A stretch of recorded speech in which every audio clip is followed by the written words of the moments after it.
Americans today cannot conceive of what the alcohol problem was in the United States in the late 19th century and the role that saloons played. Most people drank beer in a saloon surrounded by men. A saloon also represented the antithesis of the home, that a man would leave his home, his loving wife, his hearth, his children, and go into a saloon to drink with other men. Terrifying. You also have, not insignificantly, the specter of prostitution, which is so closely linked to saloons, certainly after 1890, that you really can't discuss one without the other. So the thought of a man going into a saloon, meeting a prostitute, contracting a venereal disease that he takes home, infects his wife, his unborn children, it sounds very dramatic, but the reality was there that this happened. At the center of everything was not the drink, it was the work. And if you lost a job, yes, you couldn't drink, but you also couldn't feed your kids or pay the rent or anything, so the all-important thing was work. Get to the next job. And you couldn't do that sitting in the kitchen praying. You had to go to the bar and get the word out that you needed a job. They laid off people at American Can or wherever you were working. And you needed help, and very often you got it. The arrangement among families was full of unspoken elements. One was that if working men have a right to go and drink on Friday and Saturday if they want to. One was if there's a wedding, you celebrate. And how do you celebrate? Not with prayer, by singing and drinking and making laughter part of the deal. The Irish had another element, which was when people died, they drank and they sang and they made a fatalistic, defiant thing, says, even death doesn't defeat us.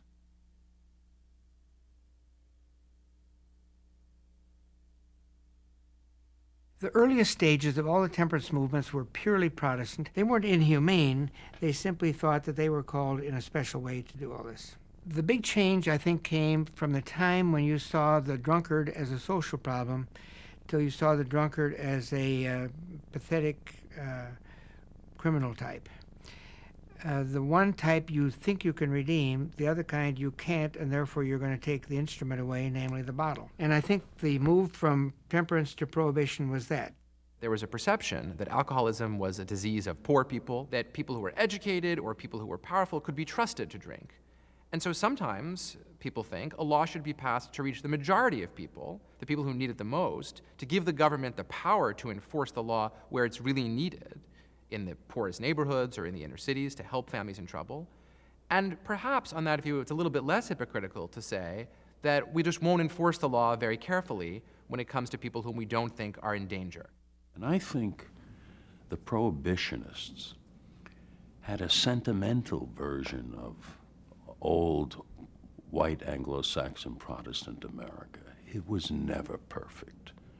You know, most realistic people learn that nothing is more foolish than the notion that man is perfectible. Man is not perfectible. It was sentimentality, which was aching for something that never existed, and they thought they could get it by passing a law, which in big cities, where 70% of us now live, we all knew that that was not possible, that everything was a compromise.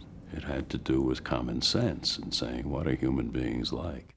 People do things that they're not supposed to do when they drink. And so a lot of prohibition, a lot of the idea behind it is not that it's good for me, it's good for the other guy. I can handle a drink now and then, but I'm worried about the people who can't. I think beneath it all is really a fear of immigrants. It's a fear of people who didn't fit in with the American ideal, or at least people who were thought to not fit in with the American ideal. It was also a fear of cities, the fear of the kind of craziness that people were seeing in cities as they got bigger and as the country got more and more urban. The terrible mistake that was made was to move from voluntary temperance and the attempt to get citizens to agree with that and restrain themselves, and it was working fairly well, to flip that over into a punitive, vengeful, prejudicial system that couldn't work was the sad thing. And it was called a noble experiment at the end of it. And it was not noble, and it had not really even been an experiment. Had they experimented, they would have known better than to try it.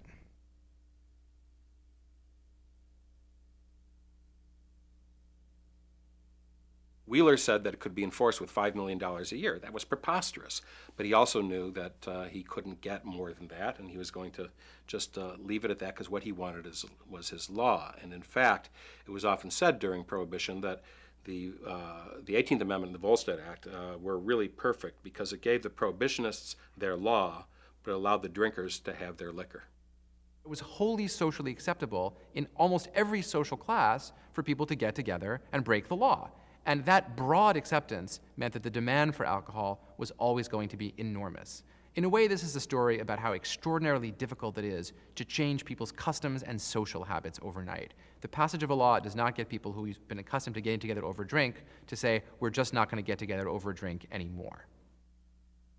The one moment that crystallizes Prohibition for me takes place in Detroit in 1929, outside of Detroit at a roadhouse, where there's a bust. There's an official raid on a place of business where people are drinking. And the people drinking include the head of the state police, circuit court judge, the commissioner of police of the city of Detroit, and a number of the most powerful people in the city. Now, I don't think it gets any sillier than that. When Prohibition started in 1920, I think there were something like 14,000 saloons in New York City. Within a year, there were 100,000 speakeasies, and maybe more because nobody was going around counting them, except maybe the police when they came knocking on the side door. And the culture that came with it would last most of my lifetime. You know, the sense that, as Boss Tweed once said, it's better to know the judge than to know the law. The sense that there's us and there's them.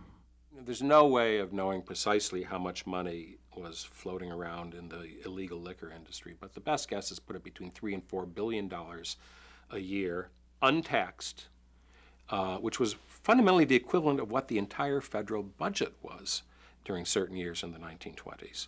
One of the other financial effects of it is the enormous quantity of $500 and $1,000 and even $10,000 bills, which used to exist, that were being printed by the government in the 1920s. In one year, the government printed $300 million of these enormous, large denomination notes. Well, this wasn't for you to go to the store and buy groceries with. This was for the illegal liquor traffic. When people even dare to suggest there were elements of it that worked, you have to think about what it does to the general sense of law in the country. That if you're going to have an entire country disobeying a constitutional amendment, disobeying a federal enforcement procedure, a federal enforcement plan, making a mockery of what's going on with police departments in the city, making a mockery of the judicial system, you're really doing great damage and causing a much bigger problem than the problem you set out to fix. American history, maybe all history, but American history certainly, is full of examples of inspired moral crusaders who get a very big change in the law and then are shocked to see that the government doesn't enforce it. Prohibition is one good example, but so is desegregation. After Brown against the Board of Education, it was true that formally separate was inherently unequal and schools were supposed to be desegregated, but in fact, almost nothing happened. And segregation itself continued to a very great degree until the civil rights movement came and put pressure. And even then, it took decades and decades, and in some places, in practice, though not in law, we still have certain forms of racial segregation in schooling. And so it's a very common phenomenon that the people who pass a law believe in some beautiful and romantic and perhaps a tiny little bit naive way that just passing the law will do the work, because we're Americans and we love the law. But we're also Americans and we like to break the law, or at least to ignore it when it's convenient for us.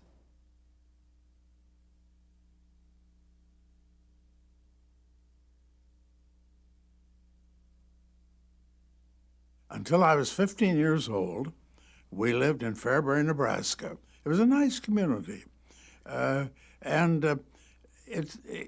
kind of people, the beliefs there, explained why Prohibition existed. They opposition to alcohol was pervasive, I think. The community was predominantly Protestant, with some Catholics, and my family abhorred alcohol. My grandparents, my parents, uncles and aunts would not have believed that temperance is possible. It's either if you drank too much, and better just not to drink at all. If it was not sinful, it was pretty close to sin. Many people say if you took total abstinence out of your pledge, there'd be more people join. I said, well, what's the point? If you take it out, what have you got left? Moderation? Social? What is social drinking? There was a young girl in my class, but she was from a poorer family, and one of the better class boys invited her out, and she never had any liquor before, and they had liquor. She ended up pregnant. And the boy, of course, money then and money now talks. And so she was left, and she was ostracized. But it was because of liquor. It was just a horror story to me that could happen, and nothing be done about it. The effect of the illegality of liquor made a lot of people more want to drink, I think. A lot of people never gave it a thought. When they were told, you can't do this, they said, by golly, who's going to tell me what to do? And just went out and got it somehow and got started drinking. Well, in my group, as far as I know, everybody served liquor and had a friendly bootlegger. It was a strange dichotomy of very decent, upright people who just knew that the law was wrong and wanted to assert their autonomy. And when I had my first baby in Boston, my physician, my friendly physician, did a good turn and prescribed sherry as a medicinal need so that I could entertain my friends. In those days, they kept you in the hospital after giving childbirth for 17 days. And at the end of the 10th day, you could dangle your feet over the bed. So it was very nice to have sherry in the afternoon. I definitely would have been embarrassed if I was pushed to the wall and asked specifically what my father did for a living, and if I admitted what he did, I would be embarrassed. It was illegal, it was wrong. But I'm looking at it now as an 85-year-old guy looking back. I know it was his livelihood, I know he did it, and I'm glad no one asked me. I gotta give him credit. He was actively in the business. He made a lot of money. I was only a kid, but I was very aware that we were quite comfortable. And he loved to shop. He loved to shop. He bought himself a magnificent Vacheron Constantine wristwatch, solid gold. I still have it. And what can I tell you? I saw money. He made a lot of money. And unfortunately, if he was more like me, he would have had some for repeal and after. After repeal, he became a liquor salesman. It was the only thing he knew. I was born in 1920, so Prohibition and I sort of arrived at the same moment. And it was I grew up, it was the regular thing. My parents both drank, everybody, my family knew drank. My father lived in a little house on 93rd Street, and I remember the doorbell ringing and the bootlegger arriving with a suitcase full of booze downstairs. The moral side of it never came up. It was just a regular thing. And it was not that my parents lived in a particularly fast set or anything like that. It was absolutely universal in New York. I did at times travel around the country and remember noticing that in other states, probably states where there weren't big cities, that this might have been taken more seriously, and it was really hard to get a drink. I remember people complaining it was very hard to get a drink in Iowa or something like that, or Missouri. I used to call on my mother, who was working at the New Yorker. When I was a small boy, I'd go down and have lunch with her, sometimes downtown, and we'd go out and have lunch in a speakeasy, and where the food was good. And of course, all those New York speakeasies became restaurants after Prohibition went away, and this is why New York had those little wonderful French and Italian restaurants that had all formerly been speakeasies, where the food was good even when the booze was terrible. I had quite a lot of friends who lived in New York. They would ask me to go with them, and I was thrilled because they were talking all a lot about these speakeasies in New York and how hard it was to get to be a sort of member of them. It was like joining some exclusive club, and that you had to go in the dark with a flashlight and whisper your number to somebody, and then they'd let you in. And then you got into this place, which is a delicious French restaurant or Italian restaurant of some kind. The food was heavenly, being taken to places you couldn't get into. That seemed really wonderful. I'm afraid I didn't have the sense of being illegal.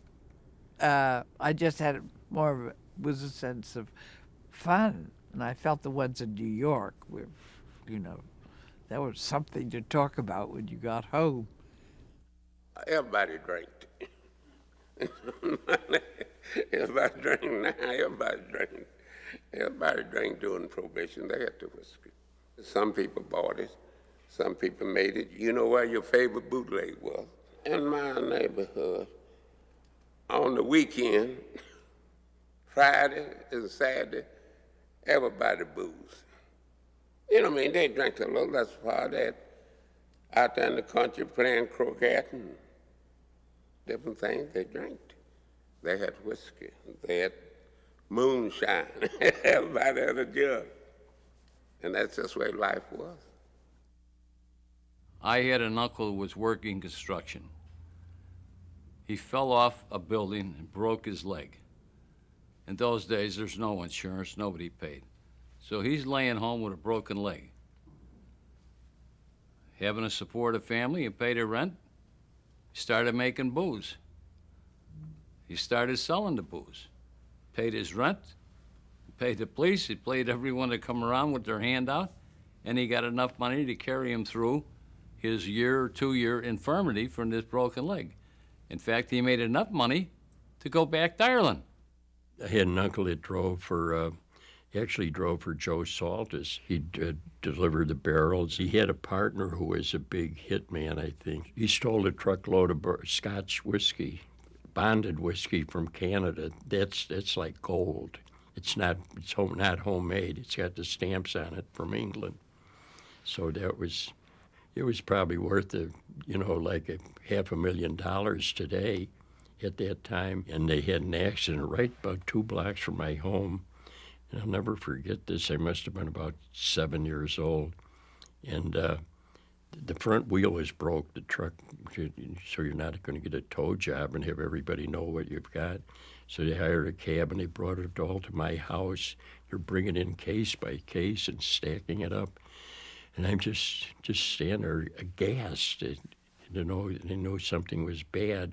And then I remember after about the second trip in, the partner of my uncle, he had a gun in his belly, reach over and put it underneath the cushion of the couch, and the boy got bug-eyed on that. And he had the shades down at night, and the doors over there, it's like 7 o'clock in the evening, and my stepmother owned it, and she was pretty street smart, and she had a chain on the door, and she opened it, and the guy said, "Is Pat around?"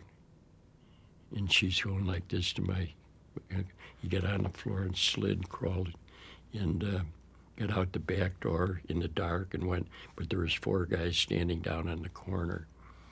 And if they If he had gone to the door, they'd have grabbed him and he would have been in a car and taken for a ride. I know that in my heart to this day. But it didn't happen. He was able to get away. He took time to go to Arizona and hide out for a couple of years till it cooled off.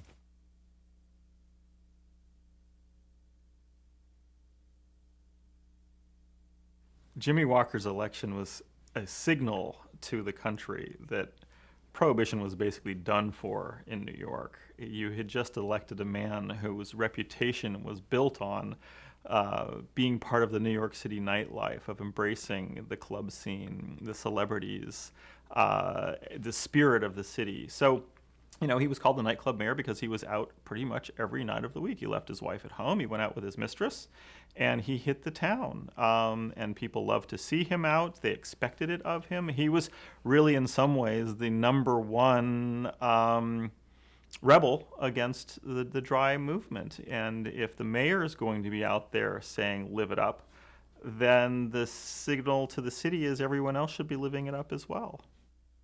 Jimmy Walker, dashing, dressed like a dude, like a gangster, you know, his hat cocked, a showgirl in his house. He didn't invent the system of municipal corruption and all that, but he didn't change it very much either. He did some good things. Particularly during Prohibition, he made sure that his contempt for Prohibition was evident by showing up in speakeasies and nightclubs and all these other places where the demon rum was being served illegally. And he was quick-witted, funny. Everybody loved him and kept loving him after he had to leave office. In my house and in the homes of my aunts and other people, he was our Jimmy, you know. What LaGuardia saw in his constituency was Italians and Jews and Puerto Ricans who were really just trying to get by. You know, their biggest concern was not where their next drink was coming from, it was where their next meal was coming from, or their next paycheck. And so to impose Prohibition on them, to him, seemed stupid, it seemed mean-spirited, it seemed unfair, it seemed disrespectful. And I think he wanted, more than anything, for the law to respect his constituents as much as it respected other Americans. So he really wanted to point out the hypocrisy of Prohibition, that this was a bad law, that it didn't work well, and if you wanted good government, you had to have good laws.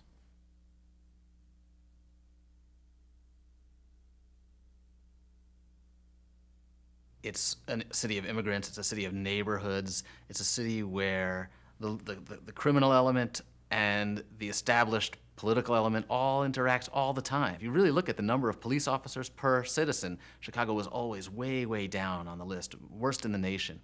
And that just enabled the corruption and the vice to thrive. The politicians were a part of that system of corruption because that's what made the city work. And they enriched themselves by just partaking in this. They liked it. The biggest fundraisers of the year were always held at brothels. They used to have an annual parade at the Coliseum, which is a big auditorium, and there'd be maybe 3,000 people there. And these two aldermen are leading all these prostitutes around this big annual ball. It was unbelievable. The various law enforcement agencies, federal, state, county, and city, worked with the vice operations because it was a great source of graft, and graft produced a great source of political power.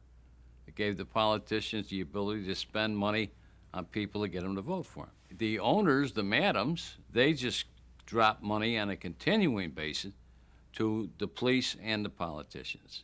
You had so many people that were coming to Chicago to see this new fantastic city, and after they get through sightseeing, what do? Have a couple of drinks, let's go find some girls.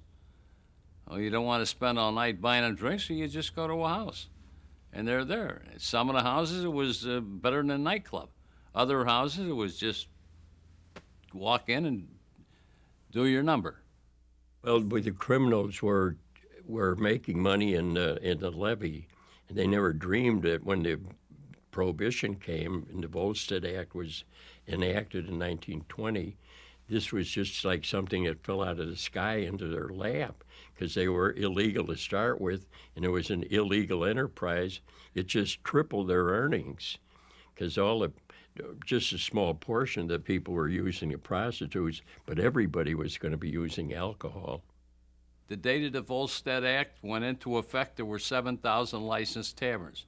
All those licenses were taken away. The following day, there was 20,000 taverns in Chicago. And it was all the people trying to make a buck. The neighborhood I lived in, there had been a grocery store that went out of business. Then two guys opened up what they call a blind pig. They wouldn't let you in if they didn't know you. Joe Dubeck and Pete Britz. And I think I must have been about 6 or 7 at this time, I'm remembering. And they both had new cars. And I hear them going by my house with the windows open. Shh! I said, there goes Pete or there goes Joe, because they were the only ones that had that hot car that made that kind of noise. They didn't bother anybody. They didn't want to do anything disrespectful to the community. They're all going to church on Sunday. You know, it was a dual life. And no, I could never say anything bad about any of them. They were actually good citizens.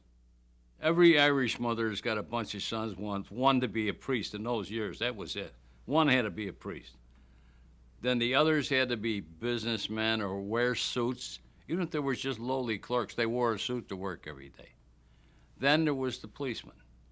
And along came Prohibition.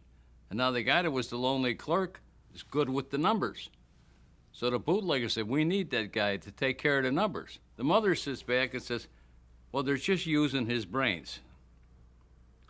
His policeman brother said, why should I bother? No one in my station is concerned about it. And it became a general acceptance. Prohibition provided a general acceptance of all corruption. Cops go on the payroll. They're making more money from the bootleggers than they are from the city, and the courts are just. It's easy for these judges to make cases go away because they don't have time to try all the cases anyway. There's way too much on their docket, so they're willing to take some money too to do something that they were doing in the first place. So all of a sudden, a corrupt city just becomes a city of complete anarchy. Some people actually had sills in their home. They used to run the tubing up through the attic and that. So sometimes, in some cases, they would blow up. But more often, if you heard something at 2 o'clock in the morning, it was somebody that was making alcohol and selling it themselves and keeping all the money. They weren't paying their dues. And so they'd take four or 5 sticks of dynamite and take black electrical friction tape, they call it, tape it around there, and when you hold it up, it looked like a pineapple. I remember getting out of bed and on the front porch with my mother. She was in her nightgown. Everybody else is out on their porch looking around, and said somebody just got a pineapple. And I knew exactly what they meant. Politicians' homes are even being bombed. In Chicago in the 28 election, they call it the Pineapple Wars, where candidates for office are having their homes bombed. And it's, it's a scary time. And I think suddenly people begin to see this a little differently. It's not so romantic when people are really dying and when people's lives are being threatened. And as a result of that, you start to see the tide turning a little bit.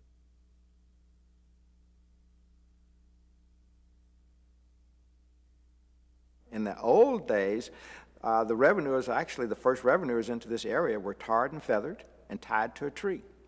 They did that twice before they actually sent soldiers in to stop them from doing that so that they could collect taxes on the whiskey that was being made around here. In those times, the revenuers were kind of frowned upon. So a lot of times the revenuers were a different breed. They would go up into a hollow, and sometimes they'd never come out, and nobody asked a question. The initial settlers coming in here were of Scottish, Irish, and Welsh descent. So they were already fleeing the rebellion that was going on up in Pennsylvania. So they were proud of the product that they were making. It was their own creation. It was their own special formula. And for the government to come in and shut this down, I mean, their heritage, going all the way back to Scotland and Ireland, was it was okay to make your own product. During all the revolutions, during the Civil War, there were two places that were never attacked. And those two places were hospitals and distilleries. The hospitals would take care of the soldiers from both sides. The distilleries sold whiskey to both sides. So those were both considered sacred ground. And if you look back at some of the old pictures of old distilleries, you'll see that the African Americans and the whites all were together. Okay, it was like they took care of their own. They were one unique family, and they basically lived right around the distilleries. So when Prohibition hit, it basically disrupted that whole base and the way people looked at things.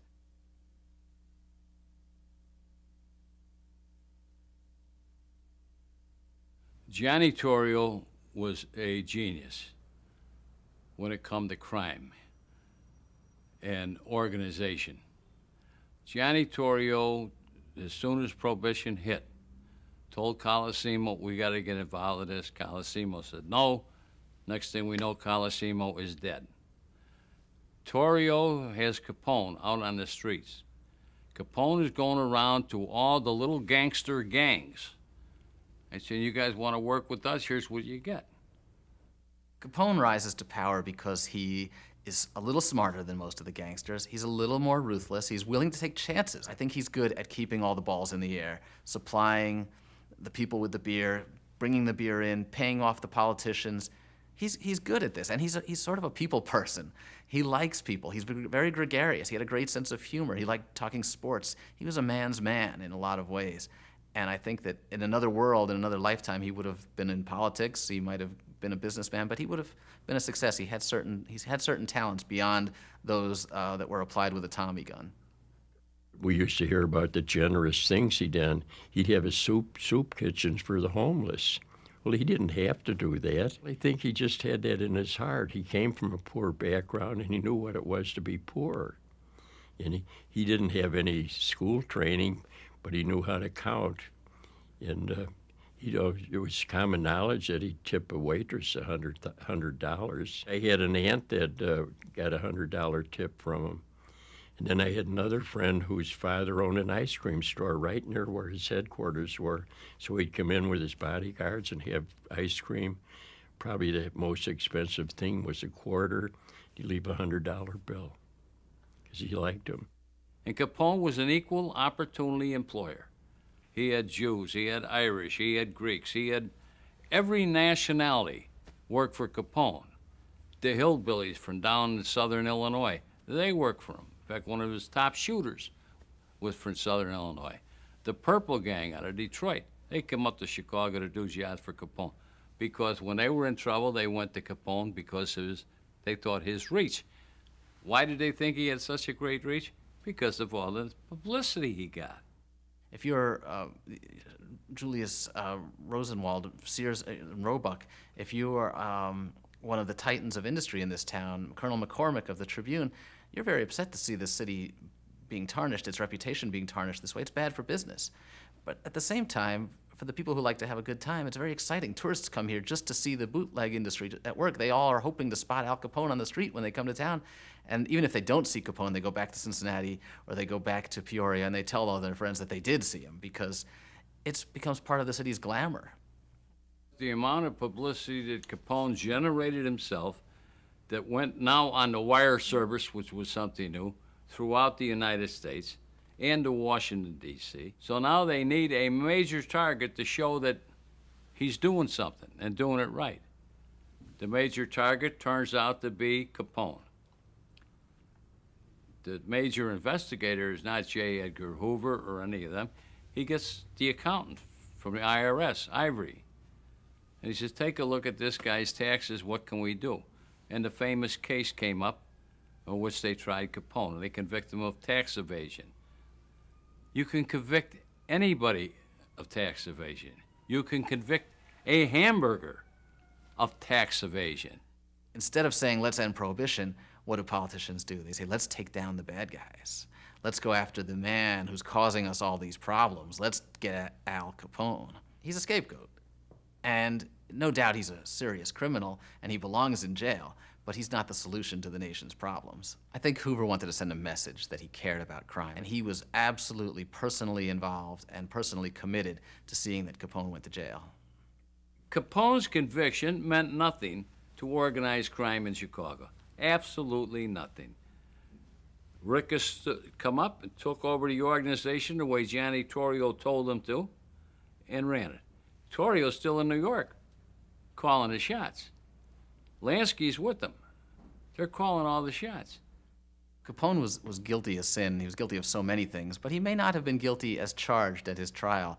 The income tax statutes were of questionable merit. You know, there was some indication that the statute of limitations may have expired, and the evidence against him might have been questionably obtained. There were wiretaps. There were witnesses who were coerced.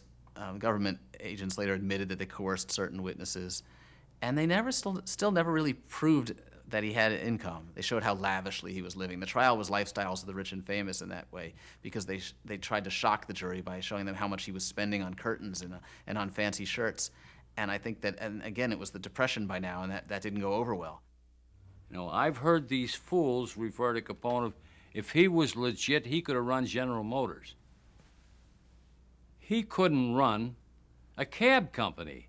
He did what he did in the best way he could and was very successful at. But beyond that, business acumen, most people don't realize it. They had to take up a collection to bury him.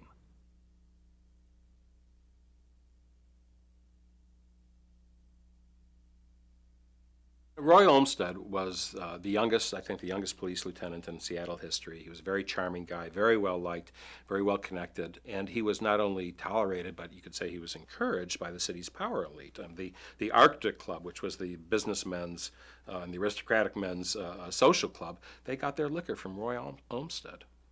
From what I understand, my dad was in the open, and he often laughed about how he would be carrying the cash around, going down the street, and everybody would know who he was and what he was doing. And he thought he was totally protected. What ended it for Roy Olmsted was a senator named Wesley E. Jones, who really was one of the most ferocious dries in the Senate, and he was embarrassed by the fact that there was so much open bootlegging going on in his constituency, and he saw to it that the Prohibition officers, whom he had a large hand in appointing, got Roy Olmsted, and they did it by use of the most famous wiretaps in American history. My dad knew that his phones were being tapped, and he knew which phones were being tapped and which ones weren't. He had served as a police officer, so he knew what the rules were, and I'm sure he was aware that people do bend, but there's even an end to bending. There's a point at which you don't go any further, and I think he genuinely believed that they had gone that way, and I think the men who represented him in court very much believed that way too. I think they were shocked at the final decision. Justice Brandeis, who, when he was still a private practicing attorney, had written a very, very famous article calling for the right to be let alone, used Olmsted's case as an opportunity to announce, in his dissenting opinion, what he called a right to privacy. And the idea was that there was a sphere in which we as individual humans ought to be free of government intrusion, unless, of course, the government went through legal procedures and got a warrant first. And this was a principle that Brandeis expressed in this view, which later, not at the time, but later, became the law of the land. But over time, over the next 50 or 60 years, it expands, and it expands to the point where it includes the right over your own body, and the right to be free of government interference in the decision as to whether to have an abortion, and even it goes so far as to include the right to choose whom you want to have sex with, a fundamental right according to the Supreme Court today. It took, however, almost a century from the time of the Olmsted decision for privacy to develop in that direction.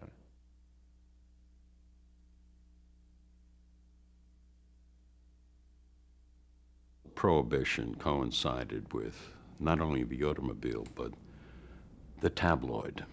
The New York Daily News first publishes in 1919, sweeps in and then has imitators, but it was the first great tabloid and still alive. And so the bootleggers became tabloid heroes. They followed them and covered them with a kind of affection. You know, they knew this is much more interesting than having a story about the Secretary of Treasury, you know, where foreheads hit desks all over New York as they're trying to digest this story. The bootleggers, Oni Madden, Dutch Schultz, all of them, became celebrities. They had a very clever way of handling their mistakes in those years. The newspapers would always have their local drunks, local alcoholics working for them, and they'd get fired. And if the guy had some pretty good talent, they'd say to him, listen, we got to fire you here.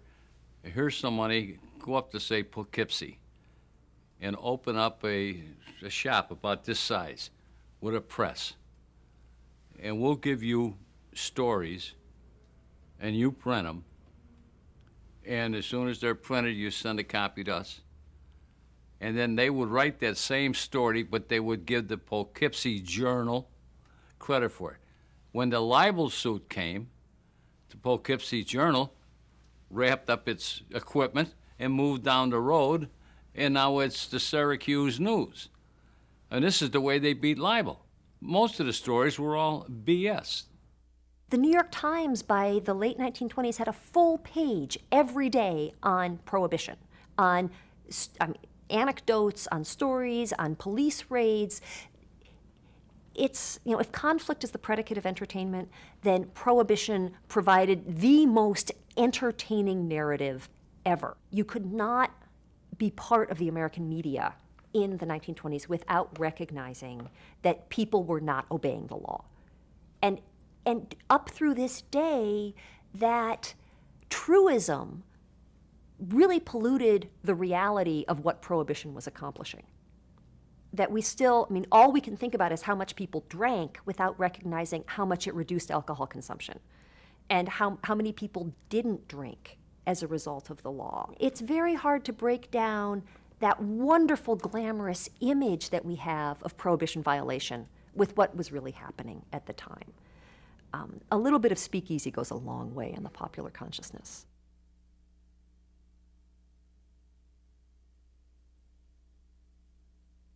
I think it is the truth that these were regular guys. They were still regular guys who, you know, started out in this business as a part-time criminal, part-time butcher, and suddenly they were making enough money from Prohibition that they could give up being a butcher and just do the bootlegging job. They're great entrepreneurs, part of a great American tradition. They looked for an opening, and they took it. And in this case, Prohibition just was a gaping hole of an opening. It's just an instant opportunity to elevate yourself in class. And that's what most of these guys did. The guys we've never heard of, the bootleggers who got in for a little while, made a ton of money, and then invested it in a legitimate business and moved on. A whole lot of people wouldn't have had nothing if it wasn't for alcohol during probation. My father did well. He wasn't the worst off doing the probation. My father got worse off when probation was over and he didn't have no job. It was a black fella out there where I live. He had a horse, and he would load that whiskey on this horse, and he would go across the country, and the probation men in cars couldn't catch him. And he did that for many times, and everybody knew he did it, but they couldn't catch him. And he raised his family doing that. That was the way of life. As a rule, in most cases, it was handed down from father to son. That was the biggest way. And if I seen you making some, then the first thing you know, I would learn how to make it. So that's the way that went from father to son. They saved a whole lot of people's lives when they started making whiskey, because I'll tell you, they put everything that they could ferment in that moonshine and sold it that way. For my grandfather in Breathitt County, where we're from, he had his own coal mines, and he had some buddies that ran moonshine stills. So what they would do is when the vein would run out, they had an old country store that they would meet at, and he would just mention that vein was just about ready to run out, and that's in that coal mine shaft, and He said, I guess I'm going to have to start digging somewhere else. And that was a clue to tell the other members it's time to move the steel because the revenue agent was about to get them. So they would move the steel to a new mine shaft, and the way that they would pay my grandfather off is every so often he'd look underneath the front porch and there'd be a couple of gallons of moonshine. People made money during Prohibition a number of rather ingenious ways. One was right here in the city of Frankfurt that went on for a number of years. There was one family, what they did was they had their still located down in the basement of their home in a little cellar. It was underneath the mother's bedroom floor in a little cellar. And what she would do is when they would make the moonshine, they would move the bed out of the way, move the throw rug, and they would go down and they'd make a batch of hooch. And they did this for years. The revenuers started to home in on them, and they got to the point that they found out exactly who it was, and they knew the two brothers that were running the product, and they also knew the old lady that was sitting there in home acting like she had no earthly idea of what was going on. And when they burst through the door, the old mother hopped in the bed over top of where the still was located, and before they could move her out of the way, she shot herself in the foot. Well, that ended the raid, because now they had to take care of this old lady who had a gunshot wound to the foot. So they carted her off to the hospital. The place was never raided again, and they shut the still down, but that's how they survived keeping from getting busted during Prohibition. Everybody that was in the bootlegging business at the time was making money. My dad was a pretty good man. I mean, he took care of the family. He dressed just like he was a chauffeur. He had the suit on and a tie, and he had his cap on. I'm sitting in the back with the blanket over me, and we go to Baltimore, get what we had to get, and get back. That's all it was. The quicker the better. But we went over Route 1 and back through Route 1. When we got into Laurel, Maryland, we got picked up by the state police. And they took the car, they put the handcuffs on my dad. So we were sitting there. I sat there almost about an hour and a half, I guess is what it was. And in walks this gentleman, all dressed up, suit, tie. Looked like he was some big businessman. And he looked up at the guy at the desk there and he says, "Who's in charge here?" The guy up behind the desk says, "Who the hell wants to know?" He says, "You don't like your job, do you?" The guy says, "And what are you going to do about it?" He reached in his pocket and he pulled out a card. He says, "You're fired." And he threw it on the desk. The guy had come from the governor's office. He was a representative of the governor. He told him, he says, "You're out of here. Get out now." And he put him out. I remember this as if it was yesterday that this happened. And another police come in. They says, "I want everything that these two men have got, get them out of that jail, and I want everything that you took from them. All of the stuff that was in the automobile and the money that was in their pocket." My dad must have had at least, about $1,000 more in his pocket. He got all the money back and everything. I think of all the fortunes that were made by Prohibition, there were many. I think that the Bronfman fortune was the largest one. Sam Bronfman was the dominant of the four brothers. He was this extraordinarily committed, powerful, determined, and brilliant man who made a fortune, became one of the richest men in the Western Hemisphere from liquor. And he saw in the U.S. market the opportunity to really make a killing. He found the Greenbrier Distillery in Kentucky, and he bought this distillery, which was no longer being used because of Prohibition, had it taken apart piece by piece, shipped to Canada, and built outside of Montreal. And he and his brothers would do their daily devotional while it was being built. This is 1924, and watching this distillery rise. And once that was built and they could produce huge quantities of liquor, it just poured into the U.S. It sloshed into the U.S. It came by train, it came by boat, it came by car.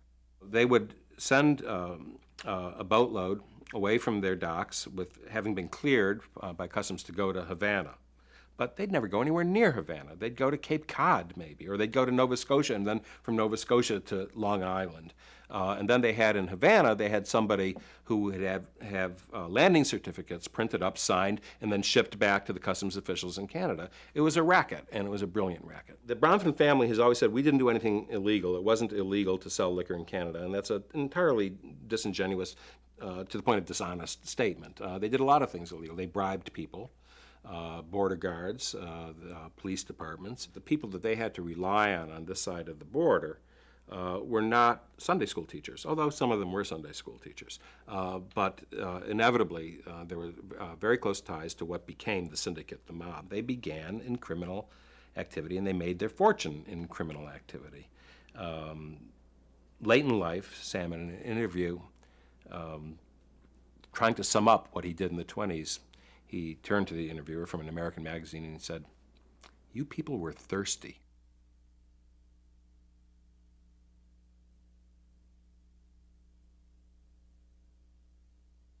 It's astounding just how badly Prohibition backfired when you think about the gangs. It really could not have gone any worse. Nobody could have dreamed that this would lead to the greatest period of lawlessness in our country's history. There was a lot of money at play. There was a lot of risk involved in it. And inevitably, people who were really rather cutthroat moved into the business, and you found hijacking becoming a very common thing, particularly in the Northeast. There was one case where one boat going between the mainland and Martha's Vineyard up in Massachusetts was waylaid by some hijackers, and then the people who had been on that boat were washed up on the beach at Martha's Vineyard in the town of Menemsha. Some of them had had their eyes burned out by acid. There was slaughter on the high seas because there was so much money at stake. And a lot of times you could wind up getting killed gangland style, either get hit in the head or with maybe a machine gun. And it was just common talk to say somebody was found out at the edge of town, dumped in a ditch. He was taken for a ride. So you almost got callous to hearing that because, and you knew that there was going to be no investigation. He was just killed, period.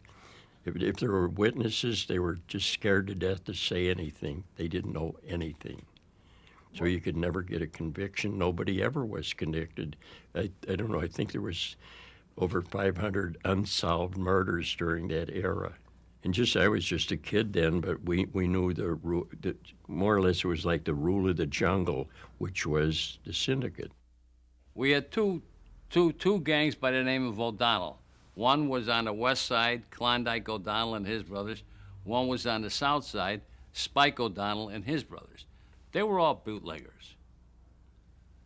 Klondike and his people kept very quiet and did their job, just sold their beer, and did whatever else they did. They had a couple of good safe crackers working for them. But Spike wasn't content to be just another gangster. So Spike did the same thing because he went to school with a bunch of kids who became reporters. He got them writing stories about him.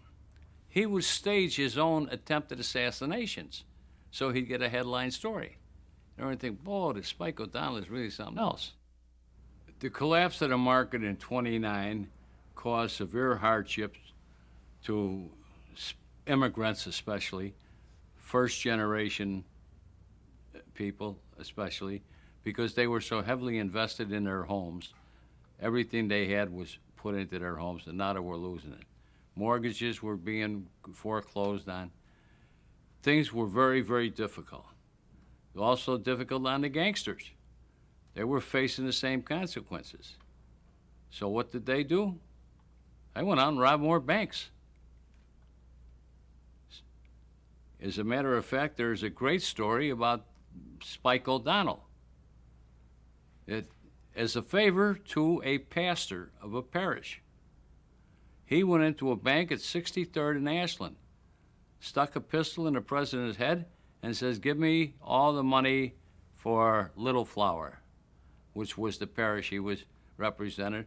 The pastor was McMahon, Steve McMahon, who was a friend of his he had known. He got all their money and drove it out to Steve McMahon and said, "Here's your money from the bank. You're not going to go under." Next day, the bank closed. Everybody lost their money.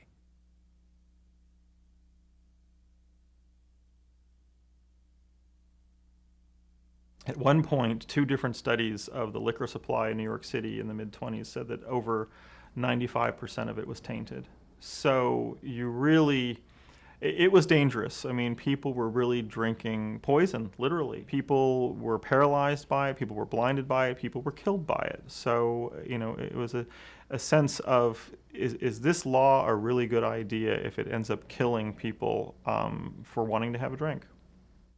In New York in 1926, 1927, the winter, Bellevue Hospital was filled with people who had been poisoned by drinking bad liquor. Wayne Wheeler said it was their own fault.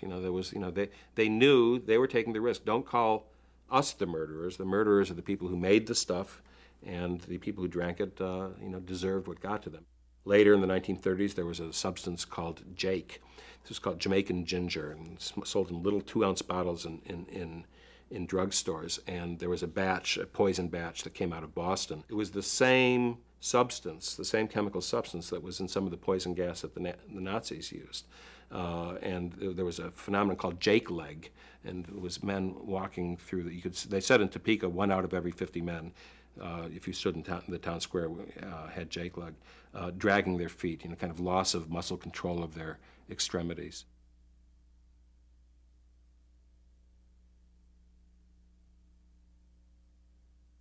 One lesson that Prohibition teaches us is that just because government passes a law prohibiting some practice doesn't mean that social problem is going to disappear.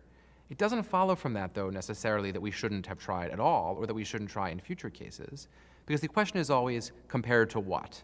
Compared to what? Is it preferable to have no regulation at all in a given situation than have the government stepping in and trying to do something?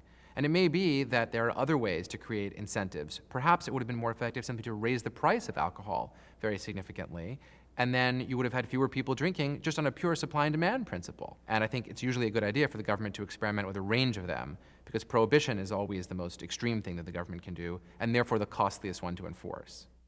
Prohibition undoubtedly embraced as a political stand that this is good for the people. But you'd have to be retarded if you were a congressman and literally believe that, because it wasn't good for anybody. It gave them more bureaucracy. It gave them thousands of prohibition officers.